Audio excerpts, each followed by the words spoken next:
धमकियां तो आए दिन आती है और इन जो झुंड वाली धमकियों से मैं डरने वाली नहीं हूँ। हाँ, रात में मूर्ति लगी और दिन के उजाले में हम उस मूर्ति को तोड़ेंगे। तो खुली चुनौती देती हूँ मैं उन असामाजिक तत्वों को, उन गुंडों को, कि उस मूर्ति के नाखून के भी उस मूर्ति के नाखून को भी तुम खंडित करके दिखा देना। मान है, सम्मान है, जान है। इनकी सिर्फ एक ही सोच है कि हिंदू काफिर है। इनको यही सिखाया जाता है बचपन से कि हिंदू हमारे दुश्मन है। बाकी हम लोग ही क्यों भाईचारा निभाए? क्या हमने ही ठेका ले रखा है भाईचारे का? और जैसे जैसे राजपूत समाज में दहेज के लिए प्रताड़ित किया जा रहा है, लड़कियों को मारा जा रहा है, तो आप ये जो समाज में होड़ लगाते हो दहेज देने की, कि मैं पैसे वाला हूं, मैं अपनी बेटी को दहेज दूंगा, ये होड़ आपकी किसी गरीब की बेटी की जान ले लेती है ये होड़। अरे शर्म आनी चाहिए इन लोगों को कि महापुरुष तो हर समाज के हैं। हम वीर तेजाजी का भी सम्मान करते हैं, हम महाराजा सूरजमल का भी सम्मान करते हैं। तो सम्मान करना सिर्फ राजपूतों ने ही ठेका ले रखा है क्या सम्मान का? क्या महापुरुष सिर्फ एक ही जाति के लिए लड़े? सर्व समाज के लिए महाराव शेखा जी ने अपना बलिदान दिया है। सर्व समाज की बहन बेटियों की रक्षा करते हुए उन्होंने अपने प्राणों की आहुति दी है। नमस्कार, बहुत स्वागत है आपका हमारे समाचार में और मैं हूं आपके साथ दिव्या शेखावत। आज पॉडकास्ट विद दिव्या शेखावत में एक बहुत खूबसूरत महिला मेरे साथ हैं और इनके साथ बहुत सारी मुझे बातें करनी, क्योंकि मैंने बहुत लंबे समय से जानती हूँ, तो आज लगा कि इनके साथ बातचीत करनी चाहिए, क्योंकि राजपूत समाज से आती हैं, तो आज क्यों ना राजपूतों को ही लेकर मैं बात कर लूं। मेरे साथ लक्ष्मी तंवर जी है, राष्ट्रीय करनी सेना से जुड़ी हुई है। राष्ट्रीय करनी सेना में महिला राष्ट्रीय अध्यक्ष के पद पर लक्ष्मी जी नियुक्त है। सबसे पहले तो लक्ष्मी जी, मेरे इस खास प्रोग्राम में और खास शाम में जो है आपका बहुत सारा स्वागत है। कैसी हैं आप? धन्यवाद दिव्या भाई साहब, मैं एकदम बढ़िया हूँ, आपके सामने बैठी हूँ, देख लो आप। लेकिन हमारे राजस्थान में जो है, हमारे खास तौर पर कि हमारे राजपूत समाज में परंपरा है खमा गणी कहने की, तो मैं भी आपको जो है खमा गणी कह के आपका स्वागत करती हूँ। खमा गणी दिव्या भाई साहब। खमा गणी जी। तो आज की खूबसूरत सी गुलाबी सी शाम में जो है आज लक्ष्मी जी से ढेर सारी पे बातें करूंगी, क्योंकि पहली ऐसी महिला है जिनके साथ मैं पॉडकास्ट कर रही हूँ। सो इस पे बहुत सारी चर्चा करनी है लक्ष्मी जी। मैं ये जानना चाहूंगी, राजपूत समाज से आप आती हैं, एक सेना को आपने ज्वाइन किया है, पहले तो ये बताइए कि पीहर पक्ष कौन सा है और ससुराल पक्ष कौन सा है आपको? जी, मेरा पियर है झुंझुनू डिस्ट्रिक्ट में, गांव है मेरा तोंदा और निर्वाणों की मैं बेटी हूँ, और मेरा ससुराल है महेंद्रगढ़ हरियाणा। तो हरियाणा ब्याही है मतलब? बिल्कुल। तो हरियाणवी सीखी है कुछ कभी? बिल्कुल आती है, डंके की चोट पे आती है। लेकिन राजस्थानी है तो वो लहजा जल्दी से हमारे अंदर आता नहीं है, हम तो राजस्थानी। मेरी शादी को 13 साल हो गए हैं जी। तो टोन तो आ ही जाती है, और कहते हैं ना कि जैसा देश वैसा वेश। हरियाणा में जाती हूँ तो हरियाणवी बोलती हूँ, और मायके जाती हूँ तो राजस्थानी बोलती हूँ। तो समावेश है दोनों जगह, समावेश है। अच्छा, एक बात बताइए कि राजस्थान की जो है बेटी हैं आप, हरियाणा की बहू बनी है, तो वापस से जो है आप यही जयपुर रहने लगी, ससुराल आप रहती नहीं है, यहाँ के आपने करनी सेना का दामन थामा, राष्ट्रीय करनी सेना आपने चुनी, क्या वजह रही कि आपको जो है राजनीति में उतरने का मन हुआ? वजह यही थी कि महिलाओं के सम्मान में, जैसे महिलाएं अपने राजपूत समाज में सबसे ज्यादा देखा जाता है कि प्रताड़ित हैं। अपने यहाँ पे एक कल्चर में जो है महिलाएं उसमें फंस के रह जाती है, और जैसे जैसे राजपूत समाज में दहेज के लिए प्रताड़ित किया जा रहा है, लड़कियों को मारा जा रहा है, तो उसको देख के मुझ में एक आक्रोश था। तो मैंने कहा कि ये आक्रोश अपन अकेले तो नहीं निकाल सकते, और अकेले कर भी नहीं सकते अपन कुछ। तो अपन को अगर कुछ करना है ना नारी शक्ति के लिए, महिलाओं के लिए, तो हमें किसी संगठन के साथ जुड़ना पड़ेगा। तो फिर मुझे करनी सेना से भी दादा हुक्म का आया कि भाई साहब, जब मेरे फेसबुक पे मिलियन फॉलोवर्स थे तो दादा ने देखा मुझे और बुलाया और उसी दिन मैंने फिर करनी सेना ज्वाइन करी। शिव सिंह जी शेखावत जो मेरे बड़े भाई हैं उनके सानिध्य में। राष्ट्रीय अध्यक्ष हैं वो राष्ट्रीय करनी सेना के। अगर नहीं पता हो तो मैं आप लोगों को बता देती हूँ। अच्छा, मुझे एक बात बताइए, बहुत सारे संगठन है, क्योंकि अगर संगठनों की बात होती है तो करनी सेनाएं भी कई सारी हैं हमारे राजस्थान में ही। तो ऐसा नहीं हुआ कभी कि मैं उन करनी सेनाओं का दामन थाम लूं? आवाज तो वहां से भी जो है आपकी बुलंद हो सकती थी, आवाज तो आज भी आप उठा रहे हैं। इंस्टाग्राम पर काफी जो है फैन फॉलोइंग है आपकी। मुझे बताइए, तो कभी लगा नहीं कि मैं दूसरी करनी सेना ज्वाइन कर लूं?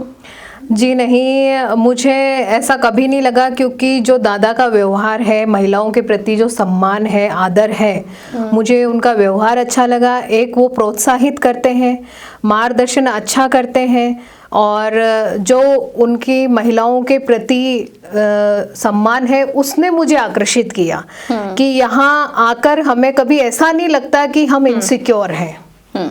इतनी महिलाएं मेरे साथ जुड़ी हुई है। राष्ट्रीय करनी सेना कार्यालय में हम बैठते हैं और दादा के मार्गदर्शन में हम काम करते हैं, पर कभी किसी महिला को इनसिक्योर फील नहीं हुआ। तो मुझे वहाँ सिक्योर लगा, इसीलिए मैंने दादा के साथ में इस करनी सेना को ज्वाइन करने का सोचा।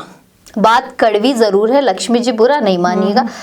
आपके समाज में जो है आज भी महिलाओं को जो है राजनीति की ओर बहुत कम भेजा जाता है। बहुत कम महिलाएं हैं, आज भी हम देखते हैं राजनीति में दिया कुमारी जी है या वसुंधरा राजे जी का नाम आता है। अभी तो महिला मोर्चा की जो अध्यक्ष बनी है राखी राठौड़ गई, एक आध नाम जो है हमें देखने को मिलते हैं। कभी ऐसा नहीं हुआ कि जब आप आए तो आपकी टांग खिंचाई हुई हो, लोगों ने कहा हो, खासतौर पर मैं आपके समाज की बात कर रही हूँ, राजपूत समाज की, क्योंकि मैं भी उसी समाज से आती हूँ, तो ऐसा नहीं हुआ लोगों ने टांग खिंचाई की हो कि क्यों जाना है हमें, क्यों, क्या राजनीति करनी है हमें, क्या हम राजनीति के लिए बने हैं? देखो, धमकियां तो आए दिन आती है, और इन जो झुंड वाली धमकियों से मैं डरने वाली नहीं हूँ। ये जो धमकियां होती है, गीदड़ धमकियां हैं मेरे लिए, और मैं इनको कुछ नहीं समझती हूँ। मैं यही कहती हूँ कि किसी महिला का नेतृत्व करना समाज को, पुरुष प्रधान समाज को स्वीकार नहीं होता है। पर फिर भी महिलाएं आगे बढ़ रही हैं और निरंतर अपना कार्य कर रही है। और मेरे ऊपर ऐसा आशीर्वाद है, वो कहते हैं ना शिव, तो मेरे ऊपर शिव का आशीर्वाद है, मेरे दादा का आशीर्वाद है, हमारे राष्ट्रीय अध्यक्ष का आशीर्वाद है। तो मैं किसी के बाप से नहीं डरती हूँ।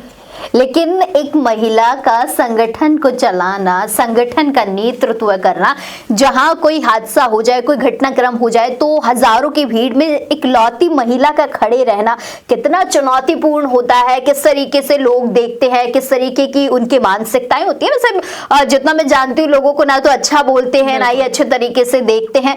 कैसी मतलब वो सिचुएशन होती है जब काफी सारे लोगों के बीच में खुद को अकेला देखती हैं, खुद अकेली खड़ी रहती हैं और नेतृत्व करती हैं? बिल्कुल, मुझे कभी फील नहीं हुआ कि ये मर्द है और यहाँ पे मैं नहीं जा सकती। बिल्कुल सीना ठोक के खड़ी होती हूँ और सीना ठोक के बोलती हूँ, और जो बोलना है वो उन मर्दों को भी बोलती हूँ। अगर कोई राजनेता है, कोई बड़ा 30 मार खा बन रहा है, ज्यादा कोई डॉन बन रहा है, तो उसको भी बोलती हूँ। डर नहीं है मन में, बिल्कुल भी जिगर है। वो कहते हैं ना कि ब्लड ही ऐसा है कि डरना तो सिखाए, डीएनए में ही, तो हमारे डीएनए में ही नहीं है कि डर जाए किसी से। हालांकि नहीं, महिलाओं का नेतृत्व करना, मैंने पहले भी बोला है आपको, नहीं अच्छा लग रहा है लोगों को, काफी चुनौतीपूर्ण है। पर न से नारी और न से नारी और न से नष्ट करना भी जानती है वो सब कुछ। सृष्टि की रचयिता नारी है, तो इन मर्दों को किस चीज का घमंड है, मुझे ये समझ में नहीं आता। तो अब ये सोच बदल दीजिए कि पुरुष प्रधान समाज है। अब तो नारियां भी हर एक उसमें, हर एक फील्ड में आगे है। आप बताओ, किसी करनी सेना में महिलाएं आपने कभी नेतृत्व करती हुई नहीं सुनी होगी, पर 1-2 साल से करनी सेना का नेतृत्व ही सबसे ज्यादा महिलाएं कर रही है। क्योंकि महिलाएं जागरूक तो है, पर उनमें एक डर समाज ने क्रिएट कर रखा है। तो वो डर हम निकालना चाहते हैं कि तुम में वो है जो किसी में नहीं है। तो तुम अंदर ही अंदर बंद के मत रहो, गालियां मत सुनो, मार मत खाओ, आवाज उठाओ। ये आवाज उठवाने के लिए ही मैं राष्ट्रीय करणी सेना से जुड़ी हूँ। आज कोई बहन बेटी अगर दुखी होती है तो वो यही कहती है कि मैं लक्ष्मी जीजा को फोन करती हूँ, तो वो लोग वही डर जाते हैं। चलो मेरे को इतनी मेरे को खुशी है कि महिलाएं मेरे नाम से तो कम से कम निडर होके जी रही है। लेडी डॉन, हाँ लेडी डॉन, लेडी डॉन कहूंगी मैं अब इनको। भगवा से कितना प्यार है, पहना हुआ है आज तो, शॉल ओढ़ रखा है, बिल्कुल कितना प्यार है। ये मान है, सम्मान है, जान है। इसके लिए बिल्कुल मर मिट सकते हैं, मर मिट सकती है करणी सेना। बिल्कुल। आप भी ऐसा सोचती हैं कि देश में जो है दूसरे समुदाय नहीं रहने चाहिए, सिर्फ हिंदू समुदाय रहने चाहिए, हिंदुत्व रहना चाहिए? देखिए, औकात में रहेंगे तो देश में रहेंगे, औकात से बाहर जाएंगे हाँ। तो बिल्कुल मार मार के निकालेंगे यहाँ से। क्योंकि भगवा पहना है आपने आज, और मुझे ऐसा लगता है जानबूझ के भगवा पहन के आई है आज आप, इसीलिए मैं पूछ लेती हूँ कि ऐसा करणी सेना का भी है कि हमें भी हिंदू राष्ट्र बनाना है? बिल्कुल, करणी सेना इसी पे अभी सबसे ज्यादा काम ही हिंदू राष्ट्र पे कर रही है। पिछले साल हमने 11 जनवरी को ही, आज शायद 12 तारीख है जी, पिछले साल हमने 11 जनवरी को हिंदू राष्ट्र के लिए बहुत भव्य रैली निकाली थी। हजारों की संख्या में हमारे साथ बाल मुकन्नाचार्य जी भी थे और दूर दूर से लोग आए थे। हिंदू राष्ट्र की हमने रैली निकाली थी और हम सबसे ज्यादा अगर हमारा फोकस है तो हिंदू राष्ट्र पे है, करणी सेना का। समाज तो है ही है, हम अपने समाज के लिए तो कर ही रहे हैं, पर हम अपने देश के राष्ट्र के लिए भी कर रहे हैं। क्या उद्देश्य है करणी सेना का कि राजस्थान में सिर्फ और सिर्फ हिंदू संगठन होंगे, सिर्फ और सिर्फ हिंदुत्व रहेगा और सिर्फ हिंदू लोग ही राजस्थान में बसे रहेंगे, दूसरे लोगों को इजाजत नहीं? मैंने बोला ना आपको कि औकात में रहें। ये षड्यंत्र जो रच रहे हैं, कभी लव जिहाद का, कभी किसी चीज का, कभी कुछ ये लोग कर देते हैं। कभी देखो, इन्होंने टारगेट बनाया तो हिंदू बहन बेटियों को बनाया। लव जिहाद का षड्यंत्र रचा जा रहा है तो हिंदू बहन बेटियों के साथ रचा जा रहा है। और ये जो लोग हैं, इनकी सिर्फ एक ही सोच है कि हिंदू काफिर है। इनको यही सिखाया जाता है बचपन से कि हिंदू हमारे दुश्मन है। बाकी हम लोग ही क्यों भाईचारा निभाए? क्या हमने ही ठेका ले रखा है भाईचारे का? इनके लिए भाईचारा नहीं है। कहीं मुसलमान कम है, कहीं मुसलमान कम है तो इनको भाईचारा चाहिए, और जहां ये लोग ज्यादा है वहां पे इनको हिंदू एक भी नहीं चाहिए। अभी आप बांग्लादेश में देख लो उदाहरण, वहां पर हिंदुओं का कितना बुरा हाल हो रहा है क्योंकि वहां पे ये कट्टरपंथी ज्यादा है। तो ये राजस्थान में अगर इनको रहना है और ये अपनी औकात में रहेंगे तो टिकने देंगे, वरना इनको यहाँ से मार मार के निकालेंगे। अभी हिंदू राष्ट्र की बात हो रही है, अभी आपने कहा कि इनको मार मार के निकालेंगे। मैं कई दिनों से आपके कुछ वीडियोस देख रही हूँ जिसमें आप महिलाओं के लिए खुलकर बोलती है, जहां महिलाओं पर अत्याचार हो रहे। हमारे समाज की मैं बात करती हूँ, मैं किसी और समाज की बात नहीं करूंगी लक्ष्मी जी। हमारे समाज में दहेज प्रथा एक कुप्रथा है, लेकिन आज भी दहेज मांगा जा रहा है। भले से वो ये कहते हो कि हमें दहेज नहीं चाहिए, लेकिन दहेज चाहिए होता है। बेटी किसी की भी हो, लेकिन उन्हें पढ़ाई लिखाई से कोई मतलब नहीं है, दहेज लेकर ही हमारे घर में एंटर हो। दहेज भी मिल जाता है, लेकिन उसके बाद फिर भी उस पर अत्याचार होते हैं, उसे इतना हैरस कर दिया जाता है कि मरने पर मजबूर हो जाती है। क्या वजह है इसकी? देखिए, सबसे पहली बात तो यह है कि मैं सभी माँ बाप से विनती करूंगी कि आप अगर कोई भी आपसे मांग करते हैं दहेज की, तो उसको बेटियां देनी बंद कर दीजिए। आप ये जो समाज में होड़ लगाते हो दहेज देने की, कि मैं पैसे वाला हूं, मैं अपनी बेटी को दहेज दूंगा, ये होड़ आपकी किसी गरीब की बेटी की जान ले लेती है। ये होड़ आप समाज में अगर दहेज देना बंद करना चाहते हो तो सभी समाज को एक ही नियम अपनाना पड़ेगा कि दहेज में हम 1 रुपया नहीं देंगे। बेटी को प्लॉट दे दो आप, बेटी के नाम मकान कर दो आप, पर बेटी को पैसा गहना मत दो, क्योंकि वो पैसा और वो गहना उसके किसी काम का नहीं होता है। उस पैसे और गहने की लालच में सामने वाला उसको जान से मार देता है, क्योंकि उसमें और उम्मीद जागती है कि तू अपने बाप के यहाँ से ये और लेके आ। तो दहेज देके आप सामने वाले की औकात और बढ़ाते हो, उसको ये लालच देते हो कि हम तुझे और दे सकते हैं, हमारे पास इतना पैसा है। तो दहेज देना ही बंद कर दो ना, ताकि आपकी भी बेटी सुरक्षित रहे और जो किसी और की बेटियां हैं वो भी सुरक्षित रहे। ये होड़म होड़ में ही तो दहेज दिया जा रहा है कि उसकी बहू इतना लाई है तो मेरी भी लानी चाहिए। तो सबसे पहले तो बेटियों के माता पिता को ही दहेज देना बंद करना पड़ेगा। दहेज एक घटिया मानसिकता है और दहेज बिल्कुल अपराध है, और दहेज जैसी बीमारी जो कि बिल्कुल हमारे समाज को खत्म करने वाली ये बीमारी है, और जब तक दहेज बंद नहीं होगा ना तब तक बेटियां मरनी बंद नहीं होगी। लक्ष्मी जी, दहेज प्रताड़ना कहें, महिला उत्पीड़न कहे, बलात्कार कहे, छोटी छोटी बच्चियों के साथ इतने घिनौने घिनौने काम हो रहे हैं, और राजस्थान में तो आजकल ये चीजें बहुत ज्यादा बढ़ रही है। आप लोगों का संगठन कैसे जो है इनको रोकने के लिए काम करेगा? कैसे आप लोगों की तक ये मैसेज पहुंचाएंगे? देखो, बात ऐसी है कि जहां राजस्थान में सरकार महिला सुरक्षा की बात सबसे सर्वप्रथम करती है कि राजस्थान में महिलाएं सुरक्षित हैं। चलो, सरकार भी और प्रशासन भी कहां कहां किस किस पर ध्यान रखेगा। ये जो जानवर हैं ये तो हर गली में हर नुक्कड़ पर हैं, पर अपनी बेटियों को इतना मजबूत बनाओ, इतना ताकतवर बनाओ कि वो उन बड़ुओं का इलाज खुद ही कर दे। अपनी बेटियों को तलवारबाजी सिखाओ, अपनी बेटियों को उनका ऐसा हौसला बढ़ाओ कि वो जो ये गुंडे हैं, मवाली हैं, इनसे खुद ही निपट ले।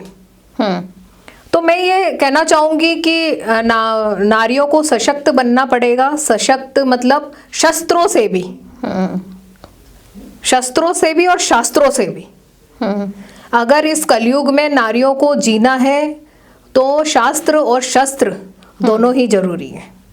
और हमारा जो संगठन है हर महिला के लिए खड़ा रहता है, और हर महिला के उनकी जो भी समस्याएं होती है अगर हमें पता चल जाता है तब तो हम छोड़ते नहीं हैं। बाकी हमें नहीं पता चले कहीं क्या हो गया तो उसमें तो हम भी क्या करें। जहां हमें पता चलता है कि यहाँ पे किसी महिला के साथ बुरा हुआ है या किसी बच्ची के साथ बुरा हुआ है तो फिर हम उसे छोड़ते नहीं हैं। अच्छा, चलिए इससे हटके मैं बात करती हूँ कि इन दिनों सामी गांव का मामला चल रहा है। आप झुंझुनू से बिलोंग करती है, आपको बखूबी पता होगा। राव शेखा जी हमारे जो है आदरणीय हैं और शेखावाटी के संस्थापक हैं। अब मुझे एक बात बताइए कि मैं मूर्ति प्रकरण पे नहीं जा रही क्योंकि वो हो सकता है प्रशासनिक मामला हो, प्रशासन देखे उसे बखूबी तरीके से देखेंगे। मैंने कुछ लोगों के वीडियोस देखे थे जिसमें वो राव शेखा जी को मतलब अभद्र तरीके से राव शेखा जी से को बोलते हुए नजर आ रहे थे। हम मूर्ति तोड़ देंगे, कौन राव शेखा जी है, हम जानते नहीं हैं। तो आप भी जानती हैं कि नहीं, क्योंकि आप उसी क्षेत्र से आती है, शेखावाटी में ही झुंझुनू आता है। बिल्कुल तो जानती हैं राव शेखा जी के बारे में? वो निर्वाणों के भांजे हैं और मैं निर्वाणों की ही बेटी हूँ। और वीर शिरोमणि महाराव शेखा जी जो शेखावाटी के संस्थापक हैं, उनकी मूर्ति सिर्फ एक धातु नहीं है, उनमें राजपूतों के प्राण बसते हैं। और जो लोग ये कह रहे हैं ना कि हाँ रात में मूर्ति लगी और दिन के उजाले में हम उस मूर्ति को तोड़ेंगे, तो खुली चुनौती देती हूँ मैं उन असामाजिक तत्वों को, उन गुंडों को, कि उस मूर्ति के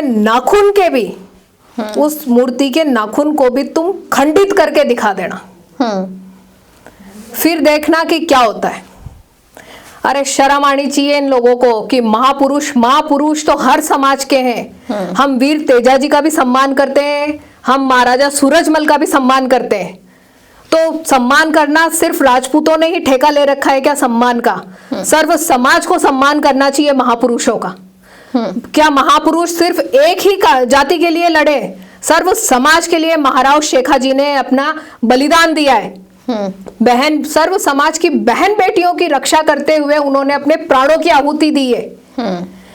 मेरे को आज अफसोस हो रहा है कि ये हमें इनको बताना पड़ रहा है कि महाराव शेखा जी जिनकी जमीन पे तुम्हारा मकान है, जिनकी जमीन पे तुम्हारे बच्चों के स्कूल हैं, जिनकी जमीन पे तुम बोते हो, खाते हो, अनाज पैदा करते हो, आज उनको ही तुम इतने अपशब्द बोल रहे हो।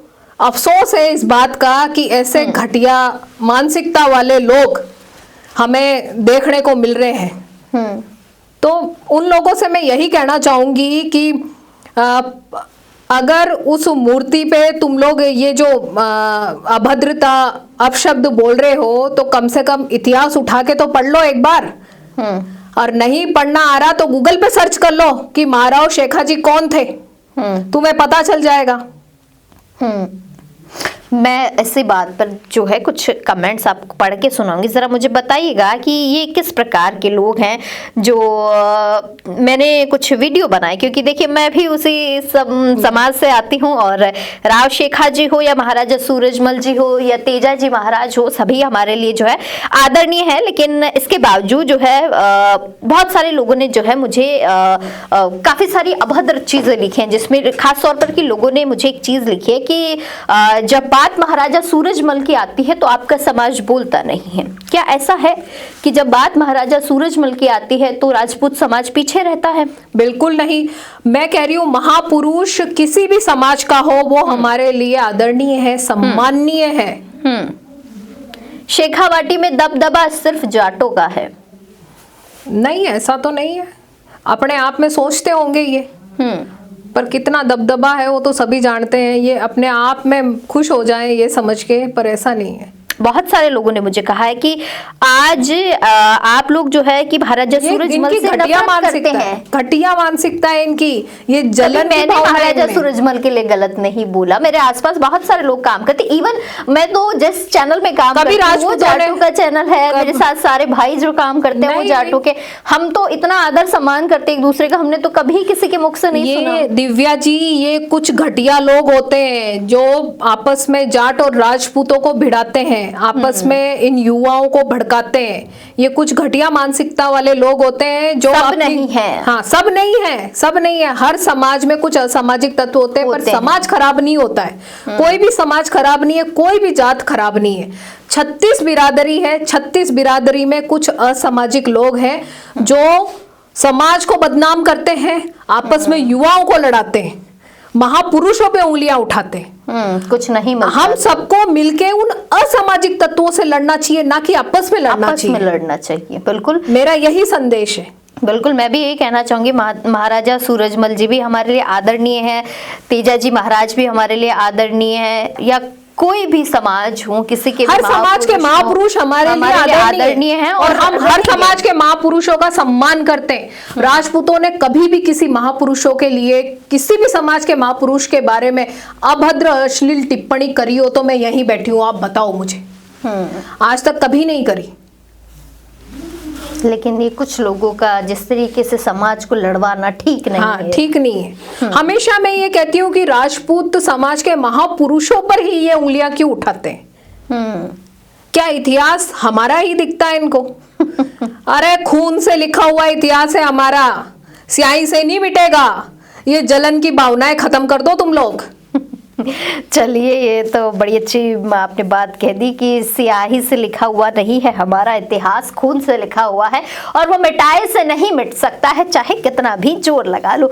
एक आखिरी सवाल आपसे पूछूंगी कि मैं अक्सर आपको देखती हूँ, बहुत लंबे समय से मैं आपको जानती हूँ। एक हमारे मैंने कहावत सुनी है कि मतलब कहीं ना कहीं मर्द के पीछे औरत का हाथ होता है उसे बढ़ाने में, लेकिन आपको मैं जब देखती हूँ तो आपके पीछे मर्द रूप में आपके जो हस्बैंड है बना, वो पीछे मैं हमेशा देखती हूँ उन्हें, आपको सपोर्ट करते हुए वो बहुत नजर आते हैं मुझे। ऐसे मेरे एक भाई और हैं, मेरे धर्म के भाई, उनको भी जो भाभी हुक्म को भैया बहुत सपोर्ट करते हैं। वैसे मैं आपको देखती हूँ कि आपके जो पति हैं, जरा एक बार उनका नाम बताइए। और हमारे राजपूतों में जो है नाम नहीं लिया जाता, महिलाएं जो अपने पति का नाम नहीं लेती, तो आपके बच्चों के जो पापा हैं ये तो कह सकती हूँ। तो मुझे बताइए कि कितना सपोर्ट रहा है उनका, कैसे वो सपोर्ट करते हैं राजनीति में आपको? देखो, वो मेरी ढाल बन के खड़े रहते हैं और जहाँ मैं कमजोर पड़ती हूँ वो मुझे उस विषय में, उस बारे में समझाते हैं, हौसला बढ़ाते हैं कि, और किसी बात पे मैं कंफ्यूज होती हूँ तो उसका सही सॉल्यूशन करके देते हैं कि ये बात ऐसे नहीं, ये बात ऐसे। कभी हमारे बीच में मतभेद भी हो जाते हैं क्योंकि मेरा जो माइंड है वो पॉलिटिक्स है, उनका माइंड थोड़ा सा। घर पे भी पॉलिटिक्स चलती है? नहीं, घर पे कभी पॉलिटिक्स नहीं चलती है। परिवार घर पे तो बींदनी बन के रहना। हाँ, बिल्कुल बिल्कुल। घर पे मेरा एक वही बहू वाला रोल रहता है और बाहर आने के बाद मेरा एक सामाजिक महिला वाला रोल रहता है। घर पे मैंने कभी राजनीति नहीं करी है। जो एज एक पत्नी धर्म होता है मैं वही निभाती हूँ। खाना बनाना, कपड़े धोना, इनकी जो भी सेवा पानी होता है मैं करती हूँ और उसमें मेरा कोई एटीट्यूड नहीं होता है। तो करना पड़ेगा। हाँ, बिल्कुल करना पड़ेगा। बिल्कुल। हाँ, वो कहते हैं ना कि हम अपने उसको कल्चर को, संस्कृति को और धर्म को और अपने कर्म को कभी नहीं भूलते। ये बहुत अच्छी बात है लक्ष्मी जी। अच्छा, परिवार में सास ससुर ने कभी ऑब्जेक्शन नहीं किया? नहीं, मेरी जो सास है वो सपोर्टेड है और बहुत अच्छी हैं। और पापा जी हैं हमारे, वो भी बहुत एजुकेटेड हैं। कभी कहती नहीं है बिंदनी साहब को, ओ कहीं करो, लड़की फिरो? कभी मुझसे नहीं कहा। बहुत लाड करते हैं, बहुत प्यार करते हैं और हम बहुत सपोर्ट करते हैं। मेरी सास भी मेरी तरह मतलब बोल्ड है, बोल्ड है। वो भी नहीं डरते। उनका भी एक नाम ही चलता है वहाँ पे। हाँ, तो दबदबा हरियाणा की है ना? दबदबा था, है और रहेगा। नहीं, बिल्कुल दबदबा होना चाहिए भैया, हरियाणा वाले। चलिए लक्ष्मी जी, बहुत अच्छी अच्छी बातें आज आपके साथ हुई है और ढेर सारी शुभकामनाएं दूंगी मैं आपको कि आप जिस संगठन से आप जुड़ी हुई हैं उस संगठन को मजबूत कीजिए और खास तौर पर कि राजपूत समाज में कोई महिला आगे बढ़ रही है तो मैं तो उसे यही कहूंगी कि आगे बढ़िए, अपने साथ और भी महिलाओं को जोड़िए और सशक्त बनाइए, क्योंकि सशक्त होना बहुत जरूरी है महिलाओं को। ढेर सारी शुभकामनाएं आपको वंस अगेन। तो आज के मेरे इस खास कार्यक्रम में पॉडकास्ट विद दिव्या शेखावत में लक्ष्मी तंवर जी थे, उनको ढेर सारी अग्रिम शुभकामनाएं देते हैं और फिर मिलेंगे किसी खास शख्सियत के साथ इसी कार्यक्रम में। तब तक के लिए मुझे दीजिए इजाजत। नमस्कार।